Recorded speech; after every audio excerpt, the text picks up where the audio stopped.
You're listening to the Coach's Journey podcast, exposing the struggles and celebrating the successes in the life of coaches who are action takers and creating authentic impact in today's world. Whether you're just starting out, expanding your reach, or exploding your impact, you're in the right place right now. Stay tuned and be sure to subscribe to this podcast. Now, here are your hosts of the Coach's Journey podcast. What's up, Coaches Nation? Another amazing week.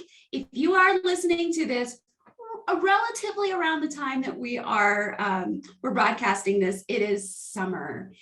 And I have so looked forward to summer. It has been, well, where I'm at in Wyoming in the US, it's not been as snowy as a typical winter, but it's just dreary. And so I always look forward to the summer and getting outside and basking in the sun. So I'm excited for the summer. I'm Dr. Sherry Llewellyn and co-host Faisal Insan. Faisal, what do you love about summer? Summer is actually not my favorite.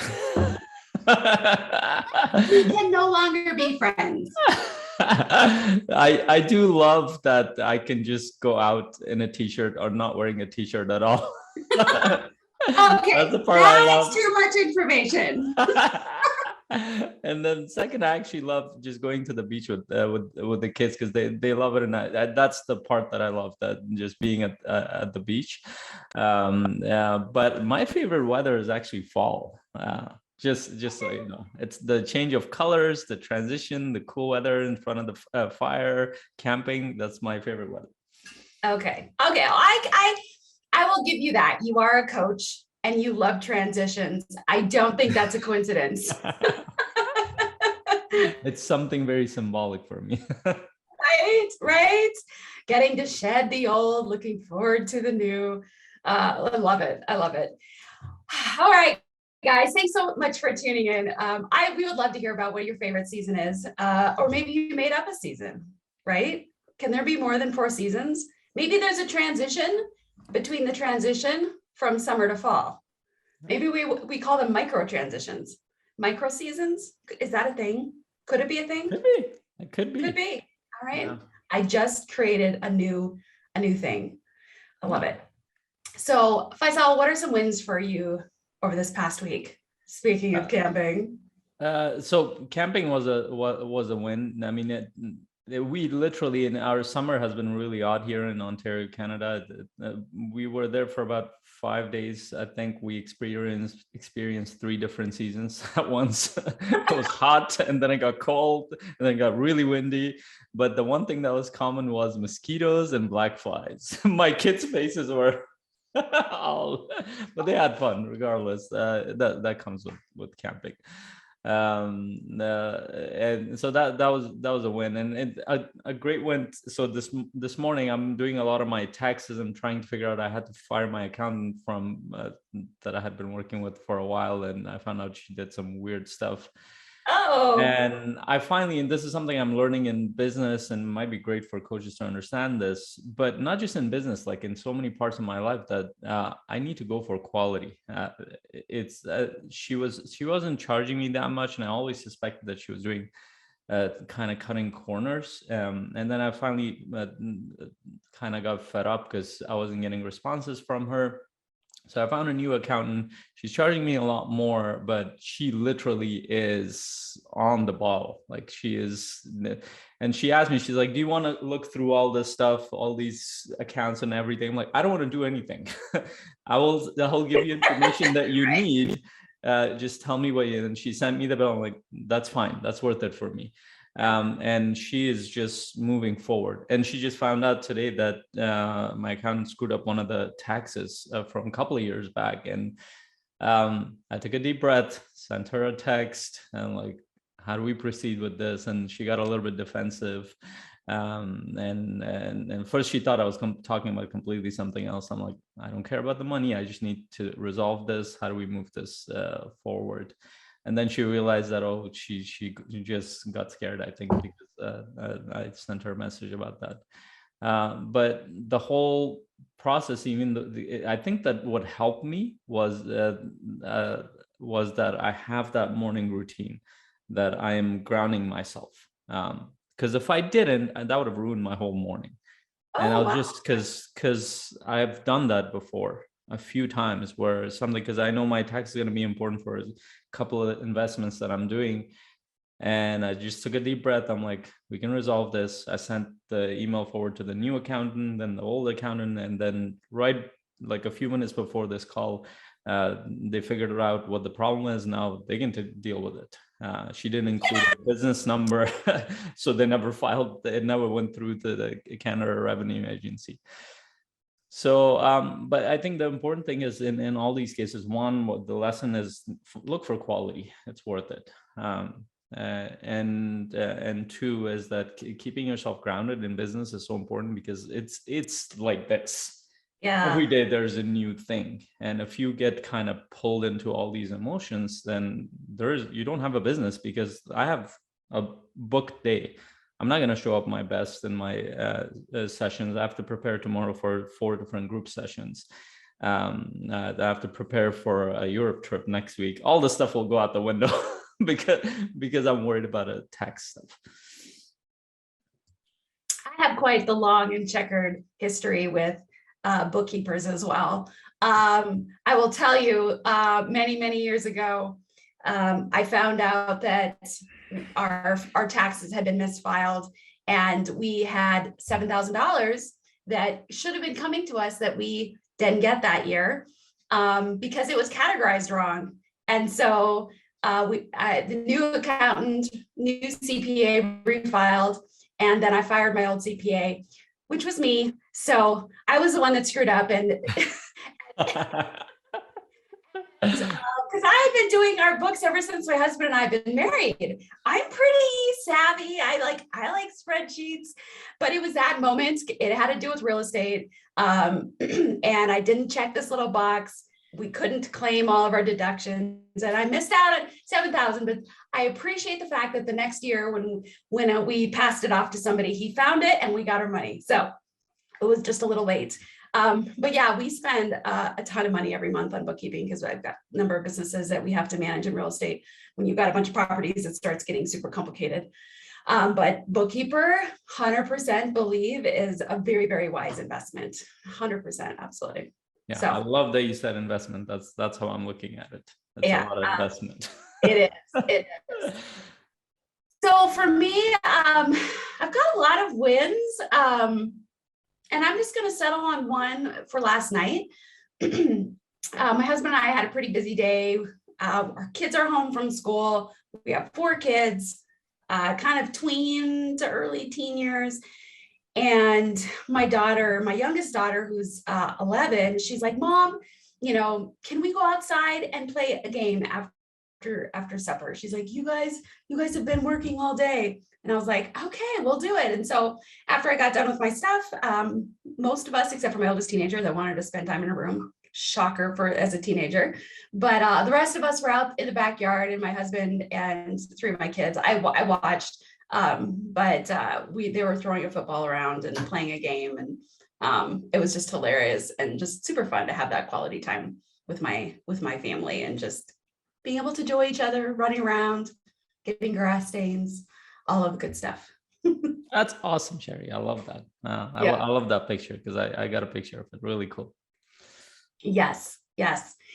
All right. Well, before we jump into our topic today, which is super interesting, because if you as a coach have ever had this thought, how in the heck am I going to help that person? Because they're more successful than me, they're better looking than me, they're more fit than me, they have more money than me, they have more whatever it is.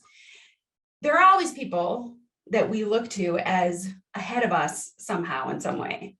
And so then, have you ever had the thought of like, and how can I help them? Like, who am I to be able to help them when they're further ahead or better, or whatever that framework or whatever those thoughts that you have in your mind are? We're going to talk about today. We're going to tackle that. We're going to tackle what you're thinking in your mind. We're going to tackle how that actually materializes into your work with your potential client, all the good stuff. So you don't want to miss out on that. But first, before we jump into that, Faisal, do you want to talk a little bit about our sponsor for this podcast, which is the Coaching Mastery Community? Yes, of course. And I think that'll play into it a lot because, I mean, even our topic around confidence, most of my confidence developed within this community. But all it is a community of coaches where we're supporting each other to develop our skill sets as coaches and develop our business mastery. So our skill sets in business to move our business forward, create a sustainable, profitable business, and also create a bigger impact in the world.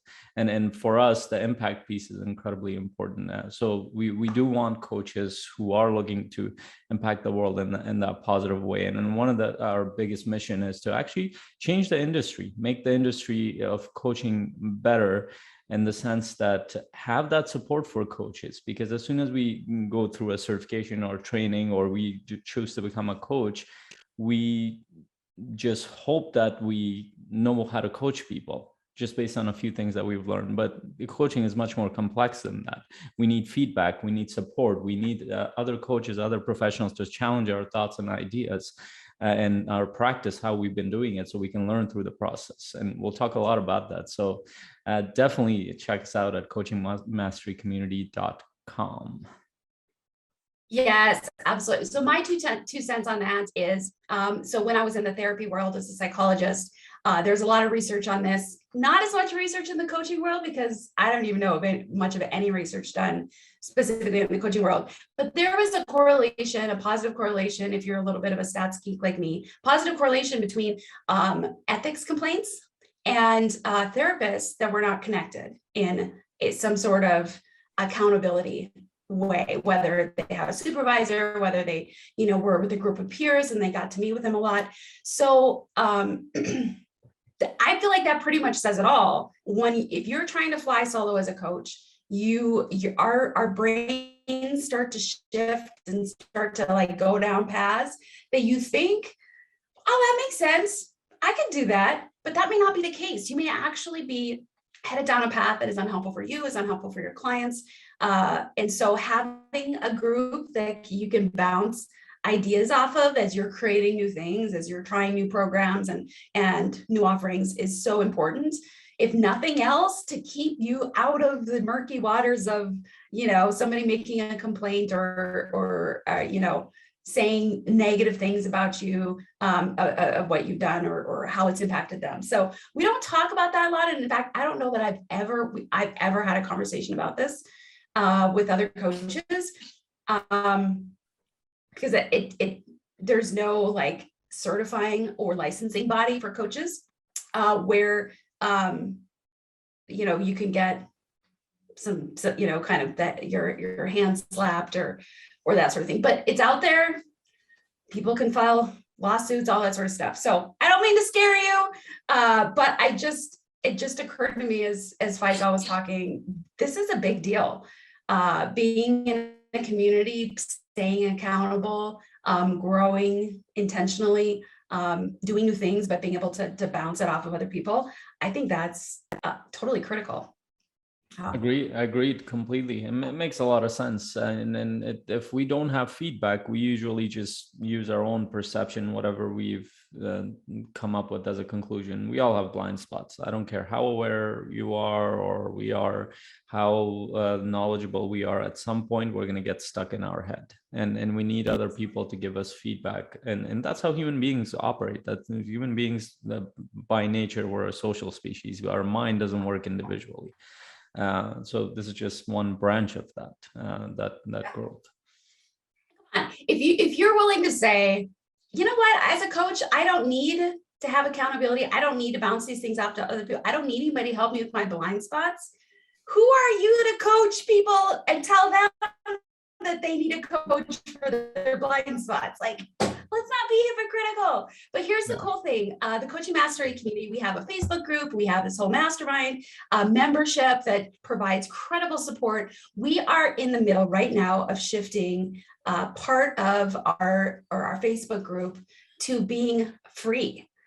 And so you have an opportunity, a unique opportunity that we are just in the middle of launching to be able to participate in seeing some of the conversations we have with other members that go even deeper than we go on our podcast.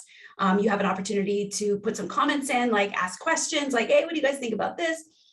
you get to do all of that stuff for free. So I'm so excited as we shift to being able to grow the Facebook group, because it's like level one opportunity for you to really dig in and find a community and support with other coaches that you can grow with. So it's an exciting time.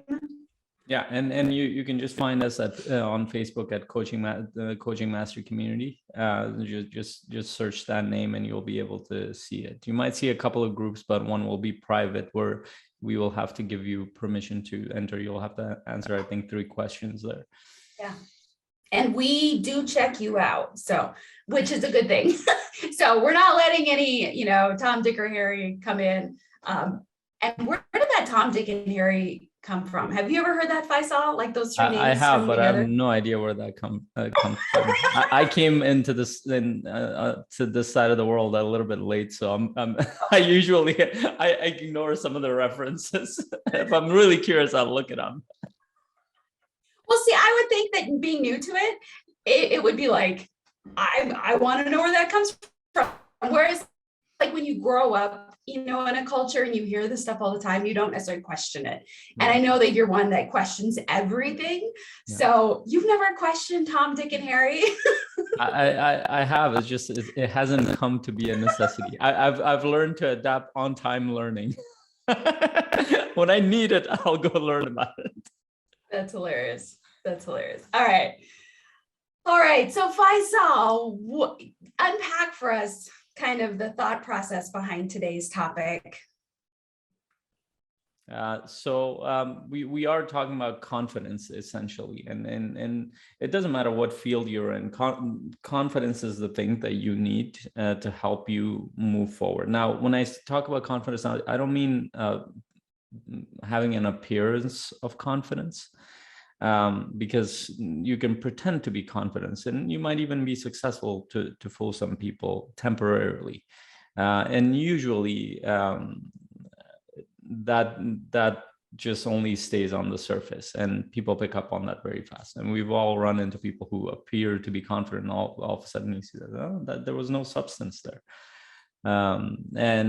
So when we talk about confidence in coaching, what we're actually talking about is how can you have the confidence to be able to coach people who on the external world, they seemingly are more successful than you in business and so many aspects of life, or at least the measure of success on the professional world. That's how people look at it. So CEOs, athletes, movie stars, whoever.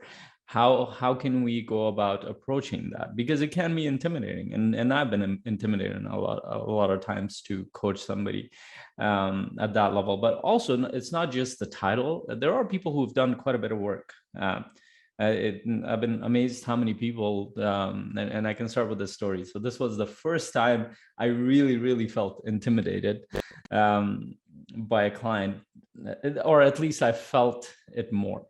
So this was one of the contract coaching that I did. So I got exposed to these amazing individuals who had background in all sorts of places. And there was this one individual who was a CEO, and he had multiple businesses. And part of that program was that he would go through a high performance coaching process. And he got the link to fill out the questionnaire or for me to look at before our session. So he fills out the questionnaire. He fills it out in a very different way than the most. It's a pretty long questionnaire. It's 30 minutes, but I think he spent much more time on it. So I opened the questionnaire and I look at it. There are charts in there. I'm like, what the hell?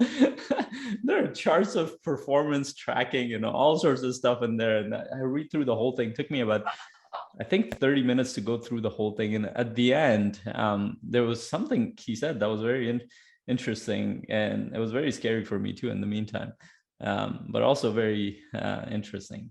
So what he said was that, I've shared all this not to brag or say that I've done all this work and all this. I really have done a lot of work on myself, and I've progressed in terms of my mindset, in terms of my success, in terms of, and all. He was a true high performer in all areas of his life.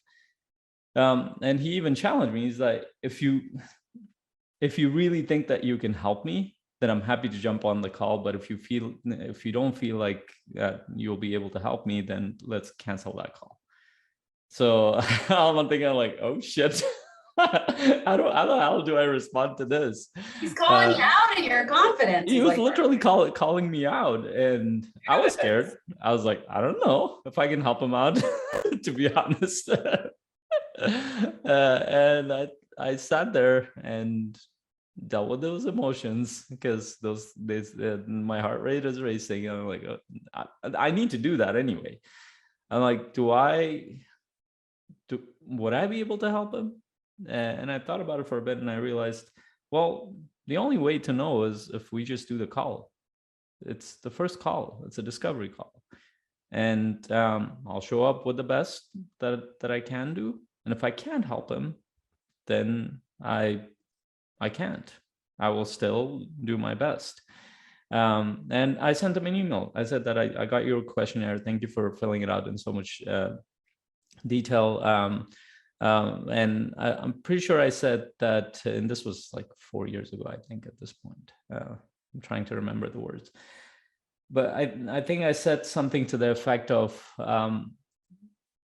I would love to do this session, and I really want to honor you for doing all that work. And before doing that session, I don't know if I can support you. And the whole point of that session is for me to see if I can support you and how I can support you. If you're open to it, I'd love to do that session with you. And I think it'll be interesting for you too. And he's like, then I sent me a quick email back, and like, let's do it. I'm like, okay. So we did the session, we go through it, and this is what I found out. People who are really high performers, you have to do a lot of discovery to figure out, because they really have, like if they say that they've done a lot of work, you literally have to go through every part of their life to even find an area where they're struggling in. And this is a 60-minute session at a probably, I think, 40-minute mark. Up until that, it was like he's doing amazing in that area. At 40-minute mark, there was a point that came in around his relationship with his wife. And I saw a shift in his tonality. I saw a shift in his face, and I knew that I needed to go deeper in that area. I go in that area. Here's my it. Got you. And then he had, and it's not that he was hiding anything. It was just that he might have not noticed it. And we go into that area, and there was a slight difference in the way that they were looking at their vision, and he didn't think much of it. But what ended up happening was that it was creating a lot of frustration for him. He was just putting it aside. And it was an alignment issue with them.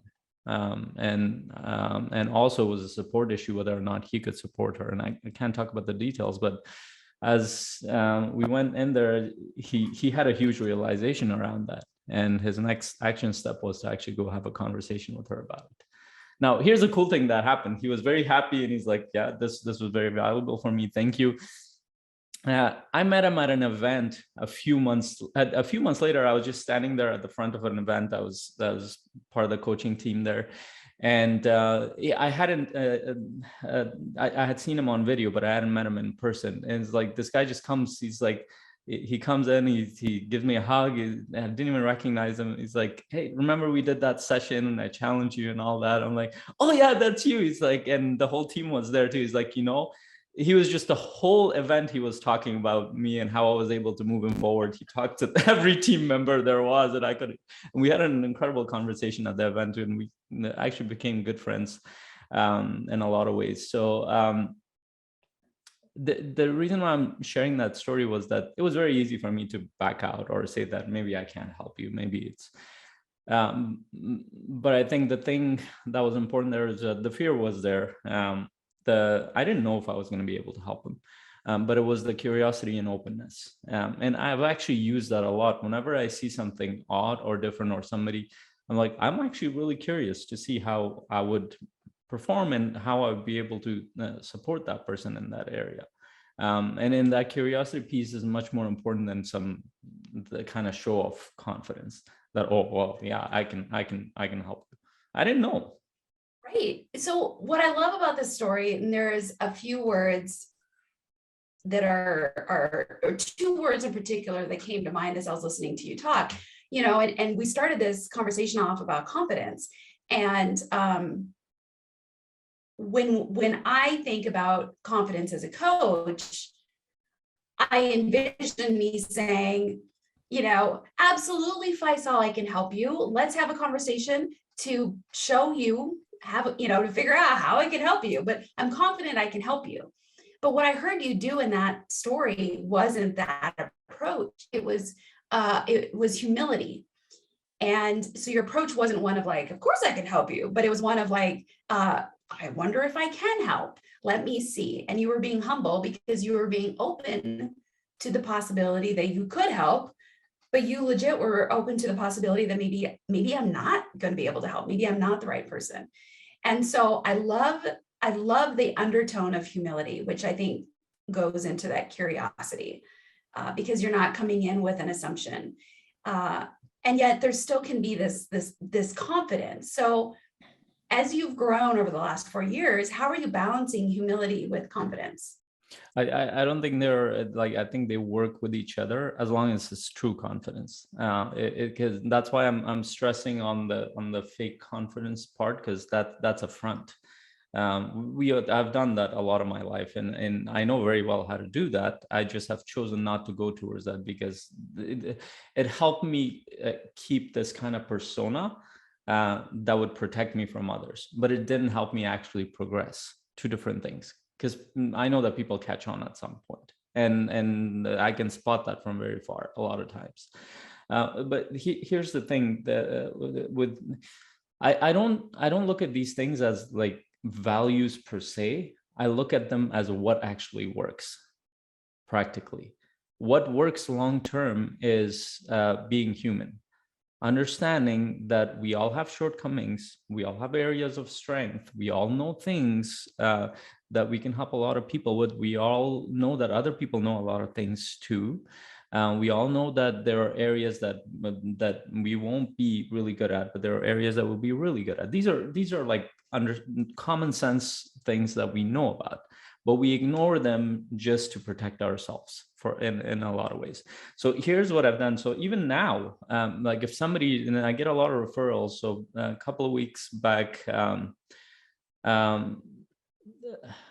it was one of my old clients. She sent one referral to me a month ago, and there's this client I did the strategy session with, and I was surprised to get that email, because she sent an email. She's like, I referred this person to you. He did that session. He didn't even sign up for my coaching.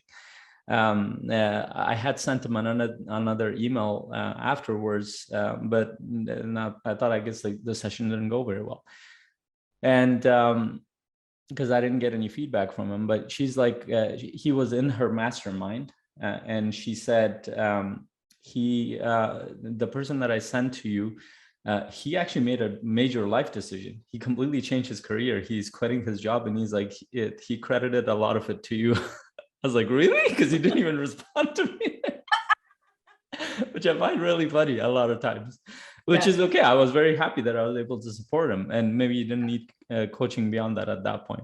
And she's like, I have another person who has done this, done the other, and very accomplished human being. And then my response is like, that's awesome. I'd love to support her. I don't know fully if I will be. That's why I do a full strategy session. Now my strategy sessions are 2 hours. They're not even 90 minutes anymore, because there's a lot in there. And I do get them to fill. Let's be honest. Yeah, that's part of it too. That might be a big one. Maybe, I'll say maybe.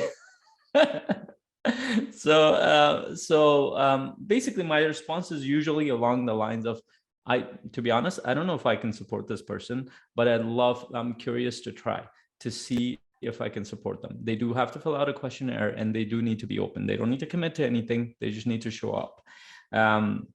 And she actually wanted to gift it to her. So she's like, can I please pay for this session? I'm like, yeah, that's fine. You can do that. You can give it as a gift. So and that's the reason why I frame it like that, not because, I have some high value around humility, but it's because I really, in fact, I don't know. Yeah. Because I might not feel aligned with this person, or they might not feel aligned with me. And I had another client I talked to whose husband needed some coaching, and so he was looking more for a conservative Christian coach. And I'm not that. I might have some conservative values, but I'm not the Christian or conservative per se. So I told him, like, I actually have some coaches who might be who might be more aligned. I can get them connected to it now, or I'm open to doing the session. Maybe he'll feel aligned with that. She's like, I'd love for you to try a session with him first, and then if he doesn't feel aligned, then we can think about it there too. And then, like, there's so many factors where you might not be aligned with a person, and the title and accomplishment will be the last thing to even think about. Yeah. So I'm making notes because a lot of things are coming up. So I'm like trying not to forget things. But before I jump into one thought, if y'all didn't catch what Faisal said, he charges for his strategy session, because I know this is a big topic in the coaching world. Do you offer a free strategy session? Do you charge? Anyway, just to give you a perspective, he charges for it. So it depends. So sometimes I don't. Okay. So I have a different take on it in that. So if somebody found me on my website out of nowhere, and I usually look at the questionnaire. If I see, and I can't tell if this person is sincere, they're just trying something on, dabbling, I will charge them just because I don't know what's going to happen. If, for example, it comes from one of my networks, a client who knows somebody, even then I will actually give them, what I do is I tell them that it would be a gift from you to them. And this is something I learned from Rich Litvin's book, is that you can offer it as a gift from the referral person. And that's a huge value. And I tell them it's like the $500 session that you're giving them as a gift. So the places that I charge people, if I don't know where that person comes from and I don't know if they'll be able to commit, but there's specific people I wouldn't even charge them. But this specific person, she's like, I really want to gift this to person. I want to pay for it. I'm like, okay. Here's the link. So it just depends. Ultimately, I think if somebody, if you're doing well, if somebody signs up for you, on average, most of my clients stay with me for 1 year. One session is not that much for me. Then what I'm concerned usually about is, will they commit to show up? Will they fill out the questionnaire? Will they? And if they come from a certain group, I usually know that they take these things more sincerely than if I don't know where they come from. That's why I will charge them. So that's my take at this point, at least. At some point, I might not have the bandwidth at all, and I'll be like, okay, I need to charge. Yeah. Well, no, thanks for that clarification. Because these are all decisions that people are, coaches, you that are listening or watching, these are decisions we need to make.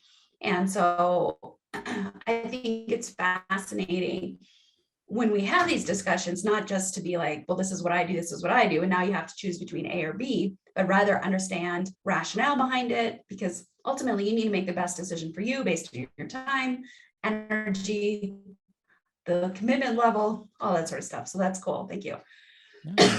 One of the things that came to mind is, and so I kind of wanted to bring this to the surface, is I think it's easy, and I certainly fall into this at times. It's easy for me to freak out about, well, if I'm talking to somebody that I see in some form or fashion is more successful than me, is for me to kind of get stuck in my own mind of like, I don't know what are the ABC steps to take them to the next level, because they're more successful than I am. But that's maybe more of a consulting mindset.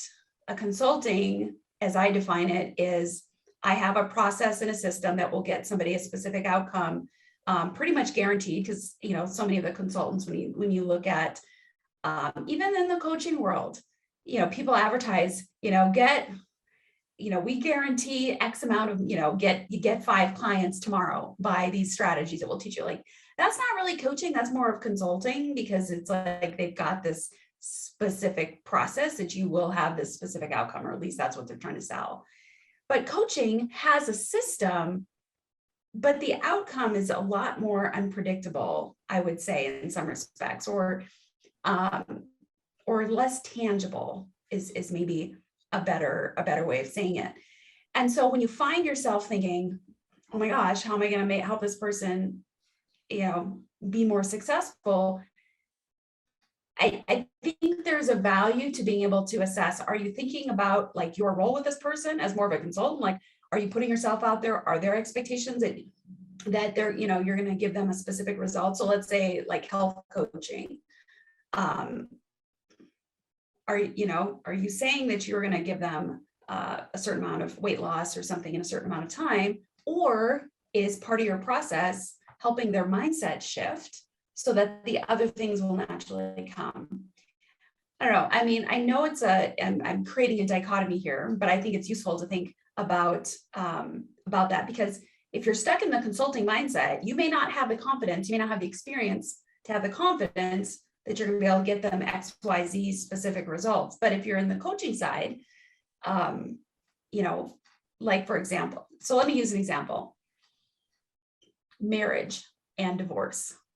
So I have a master's in marriage and family therapy. And so one of the challenges that I would get when working with couples is they would come to me, usually one spouse more than the other would say, fix our marriage. Like, we want to stay, right? Like they're looking to me to kind of, what I would say is be more of a consultant. Like, we have this defined outcome, specific outcome that we want, and you need to be the one to step us through the process to get there. Now I'm happy to go through, the core aspects of what makes a marriage healthy and all of that sort of stuff. But there is no stinking way I'm guaranteeing them that they're going to stay married. That is not my judgment call, So if I'm basing the success of my counseling or my coaching around relationships and marriage based on if somebody stays together or not, I might not have a great amount of confidence in that, because we all know the divorce rate. We all know, that's a beast. But if I can base my sense of confidence on something else, not that specific material outcome, but rather, the growth of understanding what healthy relationships look like, or some different things like that, then maybe that can help feed my confidence in what I've done and how I can help people, so that when that next couple comes and says, we're a hot mess, so-and-so cheated and just all the crazy stuff that happens, I can have confidence, not necessarily that they're going to stay married, but I can have confidence that I can help each one grow in a way that they can make more mature decisions and they can take responsibility for the things that they did or didn't do. So I feel like at this point, I'm just babbling. So I'm going to No. You brought up an incredible point. It's such a powerful point, and we've actually had a couple of conversations in coaching master community around this specific area, around confidence and around how do we challenge clients who are at a higher level, quote unquote, more successful than us. And you brought up quite a few points, so I know. There are a few things, and they're all very important. So the first area is around success. So we have a specific perception of success, right? And that's why when I initially shared it, external success, I mentioned external success, because that's important, because the way, especially the North American culture works, is that we define success a lot of times, generally speaking, collectively on the external success. Is like, okay, what is this person doing in their career? What appears on the outside, basically, and that might or might not. And this, what's tricky about that is that might or might not be true, because somebody could have an incredible house, great cars, they will be utterly in debt. And then they look like they're very rich. But right. One thing goes wrong and they have to file bankruptcy. Like, it's a very common thing. And then there's, one of the things that I follow a few business people, and they talk a lot about people who create the appearance of being rich in a lot of ways, but they don't actually have the abundance that they claim to have. And that's very important to understand, because that's showing confidence. A lot of marketers do this. They will show a lot of cars and all sorts of things behind them. And that's one of the reasons why I loved Brendon Burchard from the beginning, that he didn't show off that stuff. He spoke from a very different place, because that's one aspect of success. It's important. but it's one aspect of success. So we need to be as coaches, we think we're immune to these things, but we're not. We live in the same soup that everybody else lives in. We will be affected by that. So the way we frame the question is really important, and the way we think about these words are really important. So we need to be careful as to how we define success. So for example, and a lot of people, it's kind of clickbait type of topic is like CEO. I don't look at the difference between CEO, athlete, or any other general human being, because they have areas that they are very successful in. They have areas that they're horrible at. So as an example, I'm working with a CEO right now who has an incredible amount of abundance. She doesn't have to work at all. Like she has a lot of time on her hand. She has a lot of time. She has a lot of money. But here's where she's poor at. She has no fulfillment. Her relationships are broken, and she doesn't feel anything. But the way she describes is that she feels numb a lot of times. And that's not a judgment towards it. That's just an observation, what she's described to me. And so she's rich in one area, but she's poor in another area. Now, I also know of people who are incredibly poor in terms of their bank balance system and all sorts of things, but they're rich in other areas. But they don't realize the value of it, because society kind of explains things in kind of blanket type of way, and we're not taught to think about it in different ways. And obviously there's a balance point in all these, and it will be different for everybody, because everybody has a different vision for their life. Yeah. So that part is really important. And the way I look at it is that coaches do have an expertise. They have a specific expertise. So if you look at it from an expertise point of view, it's really important, because I might not have an expertise in business per se, but I have expertise in a specific, in creating and walking people through a discovery, to get them to go deeper into their own thought processes, to get them to observe things that they might have not noticed, to get them to go deeper into their emotions, to get them to go back in their past and pull out things that they haven't even thought about yet, because they're so busy doing other things. Just that skill set in itself was incredibly valuable. On top of that, coaches tend to be very well versed in mindset tips and all sorts of things, so they can navigate that area very well. They can ask questions. So there are a couple of different quality types of questions. One could be a very open-ended question. And usually the strategy calls that we do, they need to have a lot of open-ended questions, because we're trying to get to know a person. But as soon as you get to know somebody, the questions become a little bit more directed. So let's say we find out that their energy is off. One of the things that the coaches might do is they go towards it, like, how does your morning look like? How do you start your morning? And the reason why we ask is because we have certain knowledge about it, because if they're starting their morning in a frantic way by checking their email, just responding constantly to everybody, that might be a place.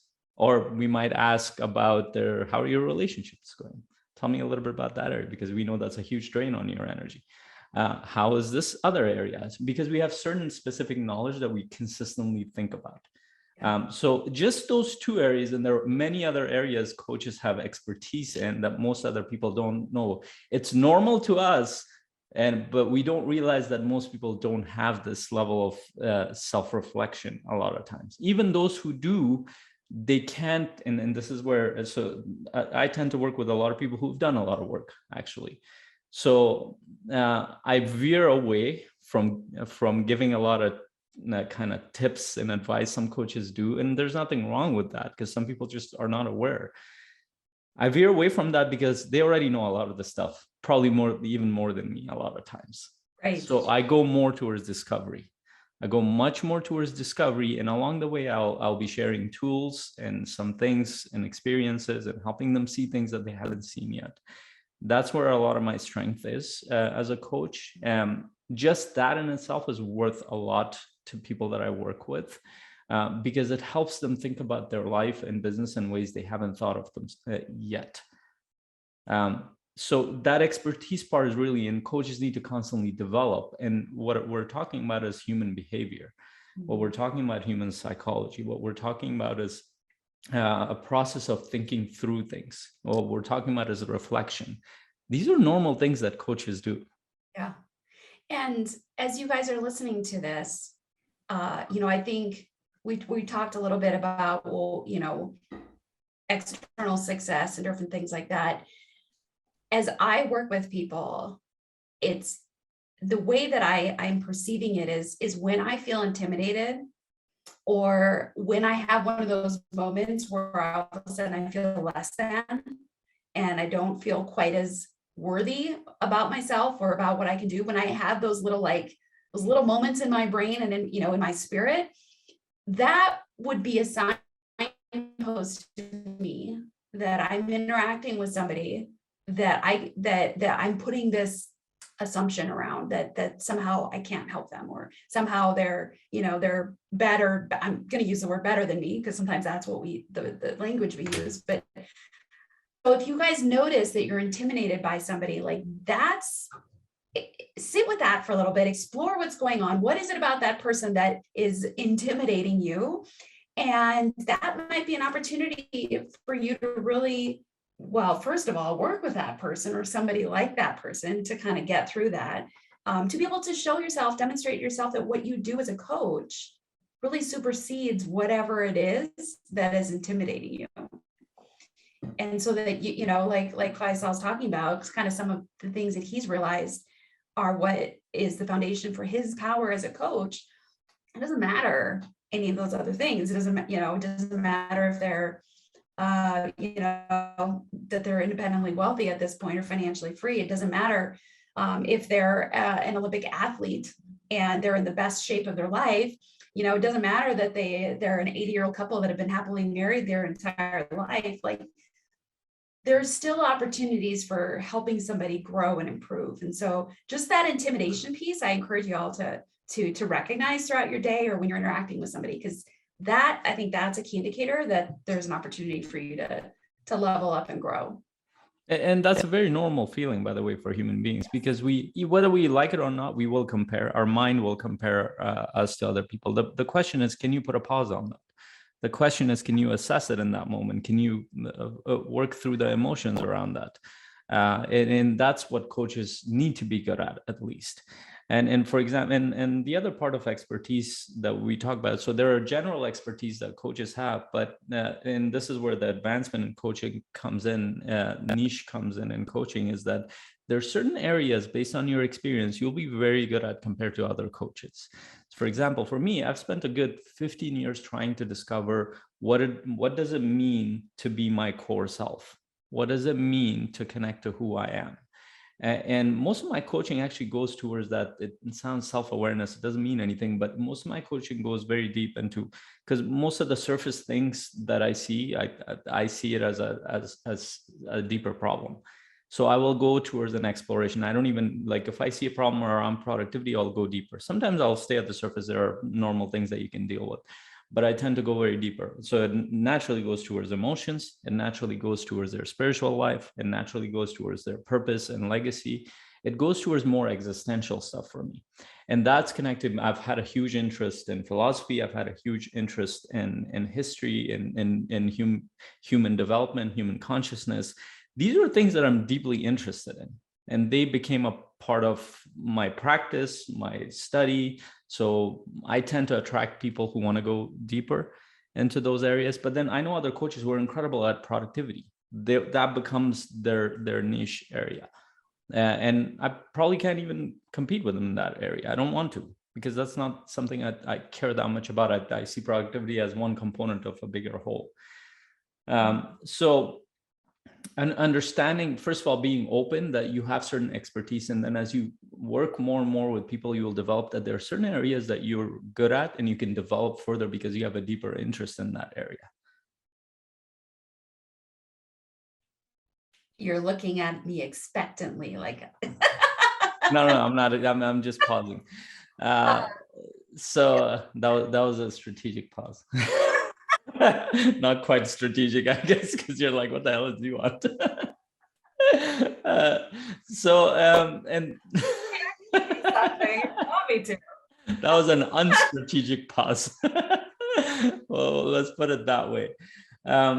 And so now coming back to confidence is really important. And this is why confidence, I think, has layers. And one of the conference we've been going into is that and I think Dr. Sherry shared in her last video too, when she did it solo. So thank you for that. I got stuck last week with no connection. And one of the things she talked about is confidence competence loop. So a lot of what we're talking about is competence in a specific area, and your competence in the field of human behavior, in the field of mindset, in the field of how to work through these thought processes, in the field of specific areas and coaching themes such as productivity, such as relationships, such as well-being. All these things make a difference. So keeping leveling up in that area. But then there's another level of confidence that goes deeper. It's your actual your being and what you practice in your day-to-day life. That goes much deeper than confidence competence loop in terms of a specific field. You could frame it in a way that that's your own internal confidence competence loop about yourself. So here's the difference. The difference is that confidence competence loop is very contextual. So you could be very confident as a coach or as an investor, but then if I take you and put you in a situation where you know nothing, how would you behave? What would you feel? Would you feel like, oh, I shouldn't go around that person? I feel like I should know this stuff before I talk to people. That is important for you to think about, because, and I'll give you an example. So a lot of my clients are investors and they go out to these networking events. They're actually pretty confident in the field that they're in. Like there will be doctors, engineers, business owners in different fields, lawyers. And then they go there, all of a sudden the confidence is gone. And and I know that it's related to that specific thing. So my job is to actually help them develop a deeper level of confidence where the context shouldn't matter that much. So what I help them do is what I shared in the beginning, to become more curious, because they don't need to know something specific to be a great leader. They can leverage their life experience, their experience in the past. They can just show up in somewhere and not know anything and be like, I want to learn. Yeah. That's confidence. Yeah. Yeah.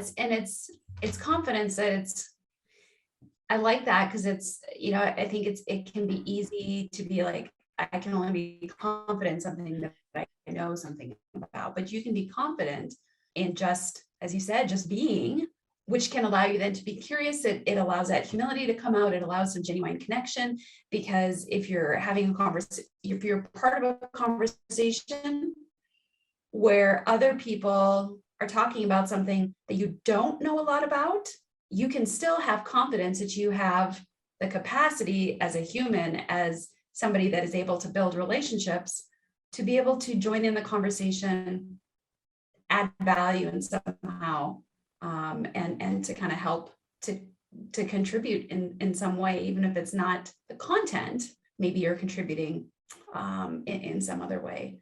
I love that. Yeah. And I can almost hear some new coaches having some objections. So maybe that's a true objection. Maybe it was my objection when I was a new coach.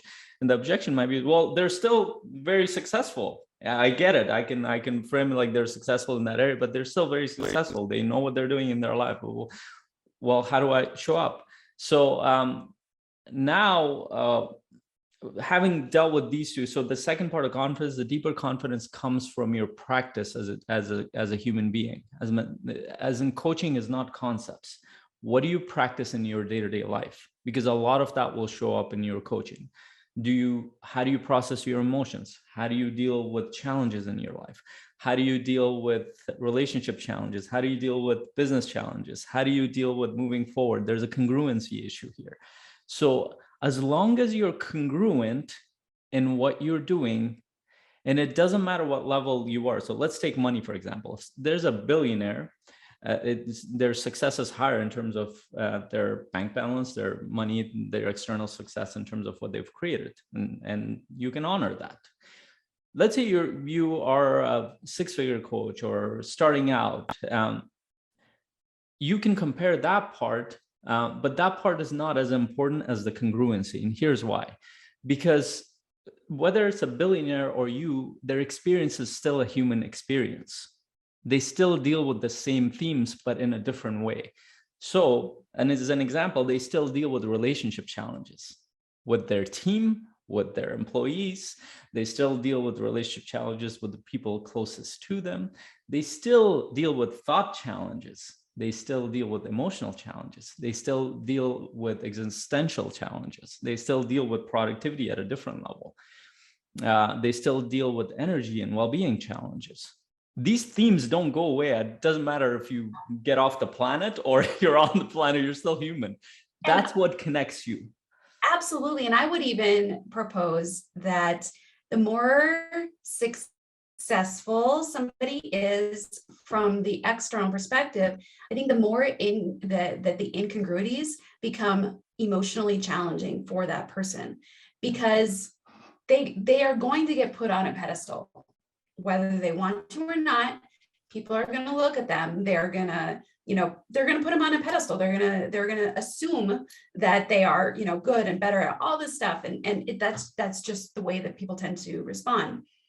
And so then they're sitting there with this thing, and, and maybe let's use the billionaire example, and they're sitting there knowing that their child, who is now, 17, has ran away a few times and is using drugs and is doing all these things. Like, but who can they talk to that about? How can they process that? So that discrepancy between who they are in these other areas and this area that they're maybe not super proud of, not happy with, that's devastating them quietly on the inside, they need somebody to help them process through that. So when you come to them and interact with them with the same level of putting them on a pedestal and sense of intimidation as everybody else, you are only repeating the challenges that they've been having with all the other people. So if you think about it that way and allow yourself to really connect with them on that human level, as Faisal is saying, you are providing them potentially with the most valuable relationship, because it's allowing them to be vulnerable. It's allowing them to kind of expose and process through these struggles that other people may be completely unaware of. And so I think that imbalance of disconnect between success and there's those areas of life that are not successful can become more felt more strongly, kind of as people level up in success in certain kind of that external ways. Yeah, and this is actually you brought up a very important archetype there. Anybody who goes up in ladder on the external success, most people around them, and this is a external biological response too, is that they will put them on a pedestal because they see them as somebody that's going to protect them and provide and all sorts of things. And human beings have done that for a long time. Like if you go back in history, we historically know that this person was a person. We turned them into these gods. Thoth the Hermes was one example. We know that he was a prophet of prophets, but people, for the longest time, historians didn't know if it was a person or it was just a thing people created. But it was a person that later on became this godlike figure. And people do that. Like think of celebrities. Like people put celebrities in a place where, and now they're trying to come out. They're like, I'm human. I have problems. And because we are living in a world where they're like, I need to be upfront. And on top of that, the technology has gotten rid of privacy completely. So people can see their flaws and stuff, but they still put them on a pedestal. They put CEOs on pedestals with people like, for example, Elon Musk. Like when you watch him and you listen to him, like he's trying to be human, but it's the perception of everybody else is twisted in this case. I don't know why this happens at a bigger existential level, but there is some process that this happens that create, and human beings are hierarchical by nature. We do have this alpha system that has biologically continued on. Now we're learning to live in different ways, but that biological response is very strong, I feel like. It shows up. All you have to do, if you've done anything, any kind of accomplishment, you will notice that people start to look at you a little bit differently. And it might show up in subtle ways in the beginning. So what Dr. Sherry brilliantly pointed out is that you might be the only, yes, I think that's brilliant. Truly, you might be the only person that they can fully confide in as a human being. They might feel like nobody else understands them at all. And if you really want, like, think about it, and I have a client like that, by the way. I have a client like that who does not share most of his stuff with his team, even with his life partner, because he feels like, oh, he is on top, and he has that feeling. And every time we get off, he's like, you're the only one who knows this stuff, right? I'm like, yeah, I get it. And my challenge has been is to help him connect with others at a different level, and that's hard because he's done this for so long that that's the only way he knows how to interact with people, and that's the only way that they have learned to perceive it. So that means that that's more needed, as Dr. Sherry pointed out, as they go on that ladder of success on the in the external world. In fact, actually, not just as Michael Neal, one of the more successful coaches in the world, pointed this out, and he works with those people consistently at 600 million level, because he's referenced that in his book too. He's like, usually people who are at that level, they actually want anonymous coaches. They don't want famous coaches. They don't want Tony Robbins. They don't want, because the way they talk about it, and this is how he related in Super Coach, the way they talk about it is that I have a secret weapon.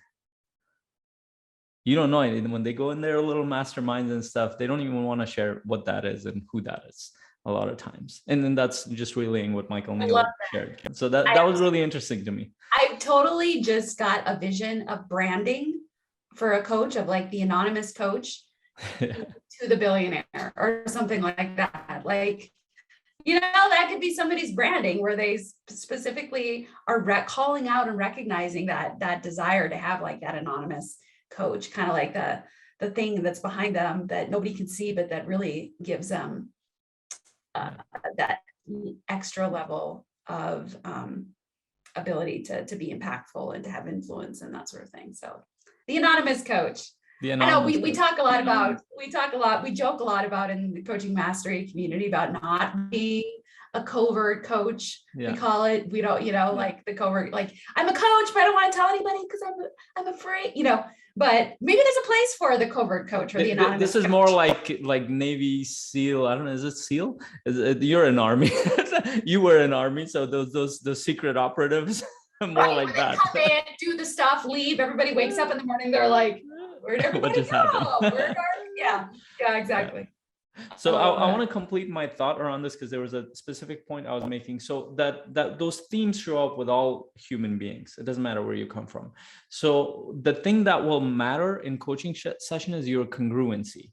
So here's what I mean by that specifically. So when you feel congruent in your relationship, it means you've done your best, you've been explicit, you've shared your needs, you've dealt with conflicts, you've confronted the other side. These are congruency things. So if you haven't done that, guess what? You're not going to be able to challenge another person to do that in their team and any part of the other life. If you don't have a meditation practice, for example, if you don't have a grounding practice of some kind, you cannot challenge somebody else to be grounded. You can, but it will come off completely off because it won't be from the heart.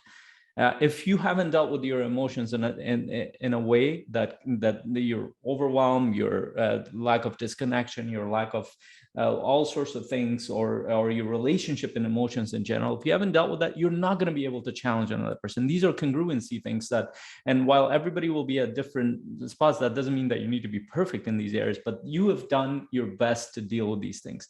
And also specifically in business. So if you're a coach, you're in business, and you haven't given your best efforts and you're starting to work with business owners, you're not going to feel congruent to coach them. Yeah. If you're hiding and you don't have the courage to move forward and you're not giving your best, you're not going to be able to coach them because it will come off. They will see through that. And more importantly, there will be a disconnection inside of you. Yeah. This is where the actual coaching is a very experiential, practical thing. The way I see it is that the more congruent you are, the more effort that you've put in, the more you're going to challenge your clients, and it works back and forth. And then when you challenge clients, you're challenging yourself too in a lot of ways. Yeah. Now you might be thinking, you might be a coach that's listening and thinking, well, I'm pretty good at this thing, even though I haven't mastered it or I don't do it. I'm pretty okay. So your objection might be, I don't entirely buy that perspective that Faisal's saying that if I'm not doing the work myself, I can't help other people do the work. Here is what I would say to that is sometimes we can fake it for a while. But I really don't think your coaching is going to grow and flourish the way that you would want it to be. Nor do I think you are going to have that internal satisfaction and connection with what you're doing if you are not congruous with congruous. When would you use the word congruent versus congruous? Or did I just I didn't even know there was a word congruous. I thought it was congruent. I don't know. I might have made that up, but I'm pretty sure. I don't know. Anyway, I digress. So yeah, maybe you can do it for a little while, but let's look at it long term. That's you're not going to be fulfilled. You're not going to feel fulfilled. Your clients are not going to get their full value. It's going to kind of fall flat. So the best path forward is one where you're just continually, analyzing yourself and evaluating and recognizing where you need to grow and level up. The same thing that your clients are asking of you. So let's, if you're listening to this podcast, I think that you are that kind of coach, because you have listened to Faisal go on and on for 75 minutes now. What? I wasn't the only one. Okay. I know. To both of us go on. And so clearly you are here because you want to get better at it as a coach and to grow. So just my encouragement to you is find those opportunities to be super intentional, to expose your blind sides, to work through any emotional blocks that you have or your emotional challenges. Anytime you feel intimidation or like, who am I to be able to help this person? Again, that's a flag that's coming up and saying, hey, there's something to work through here, because you have an opportunity to be super powerful, super effective with somebody, and you're letting yourself get in the way of an opportunity to help the world. Faisal, we are getting close to our time. How do you want to wrap this up? Because I know you always have little insights or things to share. I mean, this is a discovery for me too, because some of these things I haven't shared in the past. It's like I work through them, but I haven't explained it in these ways. That's why I love these conversations too. So thank you. And just I do want to stress on that last piece that we're not talking about perfection. Don't fall into the trap of perfection. We're talking about effort. Congruency comes from effort. It doesn't come from accomplishing something. It comes from the journey. A lot of times that you have done your best in your heart, and you know that, and you will continue to do that. Got a kid. My daughter is here. My ma'am and all, okay? We'll call that podcast bombing. Like instead of like photo bombing, okay, maybe Sherry, you can wrap it up. that was my last piece. Right. Like photobombing when somebody comes in from behind and gets in there she goes. So guys, we are so appreciative of you listening to this podcast or watching this podcast or however you're getting this content. Faisal and I are on this journey with you guys. We are coaches. We are figuring out how we can have our biggest impact in the world, both at home with our families, as well as the clients that we work with. The coaches we have the pleasure and the privilege of being able to rub shoulders with, whether it's virtual or whether it's in person. So we thank you so much for listening to this. We would love your thoughts, your ideas on confidence as a coach. What does that look like? Congruency, consulting versus coaching, all of the things that we talked about. So you're welcome to send us an email at support@coachingmasterycommunity.com. You can comment below on YouTube or send us a Facebook message or comment below, whatever it is that, however you can get a hold of us, but we would love to continue on the conversation. And just a reminder, the Coaching Mastery Community Facebook group, we are opening it up here very shortly. Excuse me, you are welcome to request access and we'll be giving you access shortly so that, oh my goodness. Hold on a minute while I quick take another sip of coffee. So we would love to be able to bring you into the community. And if you're interested in a lot more of the stuff that we do in the Coaching Mastery community, which includes being able to have Zoom calls every week, really being able to have a lot of powerful interaction with other coaches, to get coached, because as we talked about with congruency, are you being congruent if you are coaching, but you are not getting coached in some form or fashion? So through the Coaching Mastery community, we have a part of that is where you have an opportunity to get coached by a coach, as well as to give coaching to a coach, which gives such powerful feedback, much more powerful than you'll ever get with a client. Because you heard Faisal say a little earlier that he had a powerful impact just from a strategy session, and he was clueless to that impact until somebody else, a third party, told him about the impact. So, I mean, that's a great example of how sometimes we can have impacts on clients that we are completely unaware of. And so we never have that opportunity to get the feedback. But when you coach a coach, and part of the structure and framework is for you to get super specific, helpful feedback back, that's a game changer. All right, daughter has been sent on her way for lunch or to play Play-Doh or whatever. Hesitantly sent on her way. She wanted to find a way to play game for some reason on my computer, and there's never any games here.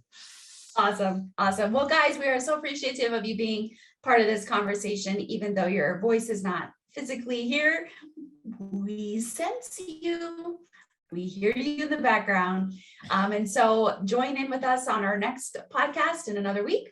And we'll see you guys soon. Bye. You're listening to the Coach's Journey podcast.